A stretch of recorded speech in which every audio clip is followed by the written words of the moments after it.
2009 பிப்ரவரியில மிக உக்கிரமான ஒரு தாக்குதல் நடந்து கொண்டிருந்த நேரம் ஈழத்தமிழரை காப்பாத்துறதுக்கு யாருமே ஒரு முயற்சி எடுக்காத பக்கத்துல முருகதாசன் அந்த மக்கள் செத்து கொண்டிருந்த மக்களின் அவலத்தை பார்த்து ஐக்கிய நாடுகள் சபையில தான் தன்னை ஆகுதியாக்கினால் ஏதாவது ஒரு விடிவு வரும் அல்லது ஐநா தடுக்கும் என்று நினைச்சது.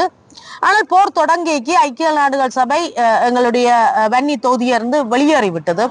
ஐசிஆர்சி இல்ல, யுஎன் ஒண்ணுமே இல்லை. ஐநா எல்லாமே உடன்பட்டு தான் இந்த யுத்தம் நடத்தப்பட்டதாக நாங்கள் கருதுகிறோம். அந்த யுத்தம் மிக மோசமாக நடந்த பொழுது தனிய தமிழர்கள் மட்டும்தான் வன்னி பரப்பில இருந்தார்கள், கொல்லப்பட்டார்கள். முருகதாசன் தன்னுடைய உயிரை தியாகம் செய்து இந்த இடத்தில் ஆகுதியாக்கி போட்டு போயிட்டார்.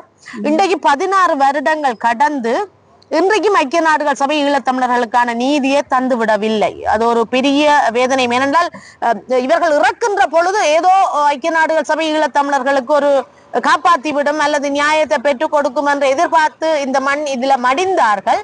அதால் இதை நாங்கள் முருகதாசன் திடல் என்றும் சொல்லுறோம்.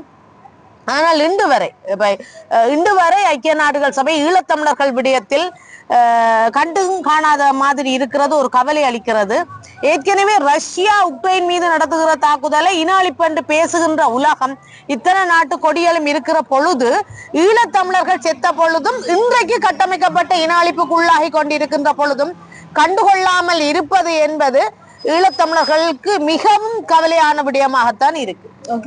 அந்த பிப்ரவரி 2009 அந்த டைம்ல அந்த ஈழத்துல அந்த வன்னியில இருக்கிறவங்க அந்த சர்வதேச நாடுகள் வந்து காப்பாத்துவாங்கன்னு நினைச்சாங்களா? நிச்சயமாக போர் முடியும் வரை செத்து கொண்டிருந்து மிஞ்சின ஆக்கள் இன்றைக்கு ஒரு நாளைக்கு எங்களை தமிழர்களை காப்பாற்றி விடுவார்கள் என்ற ஒரு கனவிலே எல்லாரும் இருந்தார்.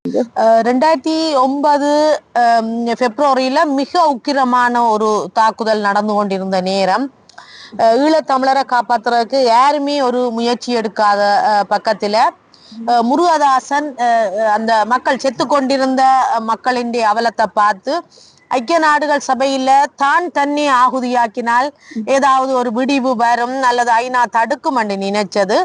ஆனால் போர் தொடங்கிக்கு ஐக்கிய நாடுகள் சபை எங்களுடைய வன்னி தொகுதியிலிருந்து வெளியேறிவிட்டது. ஐசிஆர்சி இல்ல, யுஎன் ஒண்ணுமே இல்லை. ஐநா எல்லாமே உடன்பட்டு தான் இந்த யுத்தம் நடத்தப்பட்டதாக நாங்கள் கருதுகிறோம். அந்த யுத்தம் மிக மோசமாக நடந்த பொழுது தனிய தமிழர்கள் மட்டும்தான் வன்னி பரப்பில இருந்தார்கள், கொல்லப்பட்டார்கள்.